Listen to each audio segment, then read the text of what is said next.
আসসালামু আলাইকুম বন্ধুরা, সবাই কেমন আছেন? Welcome back to my channel. দেখেন আজকে আমি আপনাদের জন্য কি নিয়ে এসেছি, মজাদার একটা রেসিপি। যে কোনো টক ঝাল মিষ্টি আচার পছন্দ করে না এমন মানুষ খুবই কমই আছে। এই লোভনীয় আচারটা সবাই পছন্দ করবে। দেখেন আমি সুন্দরভাবে আচারটা তৈরি করে নিয়েছি শুকনা বড়ই থেকে আচারটা করার জন্য আমি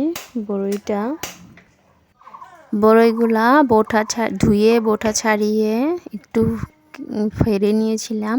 তো এই সিদ্ধ দিয়ে দেব, পানি দিয়ে সিদ্ধ করে নেব। এই তো পানিতে বড়ইগুলা দিয়ে দিলাম। এবার আগুন জ্বালিয়ে সিদ্ধ করে নেব। একটু নেড়ে চেড়ে পানির সাথে মিশিয়ে সবগুলো বড়ই পানিতে ডোবা ডোবা করে দিলাম। আর সাথে আমি একটু লবণ দিয়ে দেব সেদ্ধর সাথে।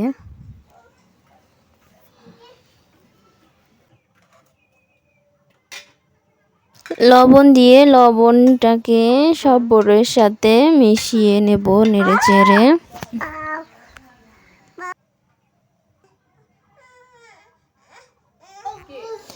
এই তো জ্বালিয়ে নিয়েছি কিছুক্ষণ। দেখেন পানিতে বুদবুদ উঠছে বড়ইয়ের উপর দিয়ে। এগুলোকে একটু পরে পরে নেড়ে উপর নিচ করে দিতে হবে। ভালোভাবে একদম পানি শুকিয়ে সেদ্ধ করে নেব। আমি আচারটা তৈরি করার জন্য চলে এলাম। এবার বড়ইটা সেদ্ধ হয়ে গেছে, এখন কড়াই বসিয়ে দিলাম। এতে কিছু মশলা আমি ভেজে নিব। এই যে পাঁচফোড়ন, কিছু কিছু মশলা, এর সাথে দুই একটা শুকনো মরিচও ব্যবহার করতে পারেন আপনারা ঝাল বেশির জন্য। আমি দিচ্ছি না। এই তো এই মশলাটা একটু ভেজে নেব, বেশি পোড়াবো না, একটু সুন্দর গন্ধ বের হলেই তুলে নিব। দেখুন যে নেড়ে চেড়ে ভালোভাবে এটা ভেজে নিব। এই তো হয়ে গেছে আমার মশলাটা ভাজা। এবার আমি নামিয়ে নেব। এবার দিয়ে দেব সরিষার তেল আচার তৈরি করার জন্য পরিমাণ মতো। এর মধ্যে আমি মশলাগুলো গুঁড়ো করে নেব।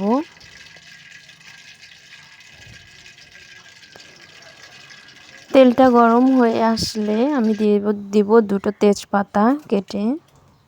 তেজপাতাগুলো একটু ভাজবো, তারপরে তার সাথে দিয়ে দিব কিছু আস্ত পাঁচফোড়ন। কিছু সময় পাঁচফোড়নগুলো তেলের সাথে ভেজে নেব। এরপর আমি সেদ্ধ করে রাখা বড়ইটা একাই চটকে গেছে সিদ্ধ করার মাধ্যমে এটা এর সাথে আমি দিয়ে দেব। এই দেখেন দিয়ে দিচ্ছি অল্প অল্প করে। তেলের সাথে এইটাকে একটু ভেজে নেব, অল্প অল্প করে দিয়ে দিচ্ছি। যে দেখেন কি ভালোভাবে সেদ্ধ হয়ে গেছে। শুকনা বড়ই যেহেতু পানি দিয়ে ভালোভাবে সেদ্ধ করার কারণে একদম মাংস ছাড়া ছাড়া হয়ে গেছে। এবার আমি নেড়ে চেড়ে তেলের সাথে এগুলো মিশিয়ে দেব।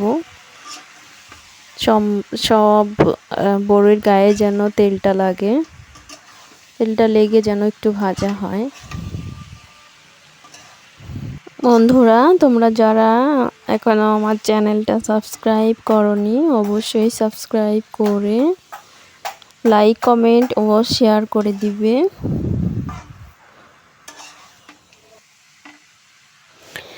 আর কে কে বড়ইয়ের এরকম টক ঝাল মিষ্টি আচার পছন্দ করেন অবশ্যই কমেন্টে জানাবেন। এই তো আমি তেলের সাথে বড়ইটা ভালোভাবে নেড়ে চেড়ে মিশিয়ে ভেজে নিচ্ছি। সুন্দরভাবে সবগুলো বড়ই তেলের সাথে ভাজা হয়, ওইদিকে খেয়াল রাখবেন।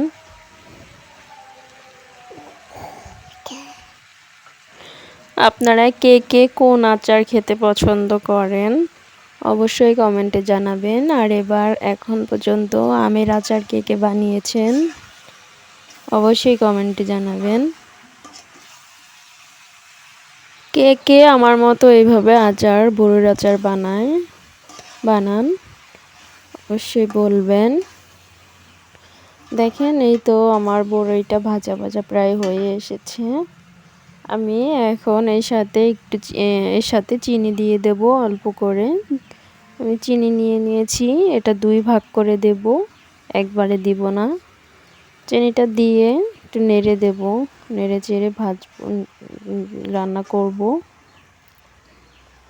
চিনিটা দেওয়াতে এখন একটু হালকা পানি ছাড়বে। সব বড়ির সাথে চিনিটা আমি মিশিয়ে নেব নেড়ে। এই আচারটা ঘন ঘন নাড়াচাড়া করতে হবে, না হয়তো নিচে লেগে যাবে। আচার তৈরির কাজই হলো একটু ঘন নাড়াচাড়া করা, যেন নিচে না লেগে যায়। নিচে লেগে গেলে সে আচার খেতে ভালো লাগে না।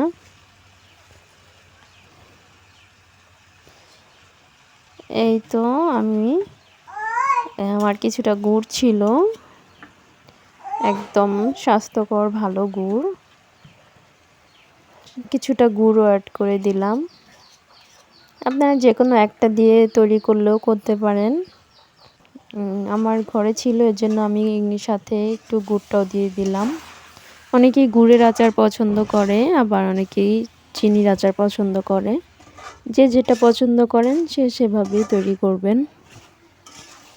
এই তো আমি চিনি গুড় এগুলো দিয়ে এবার নেড়ে চেড়ে ভালোভাবে একটু মিশিয়ে দেব। এটা ঘন ঘন নেড়ে চেড়ে দিতে হবে, যেন কোনো রকমই নিচে লেগে না যায় কড়াইতে।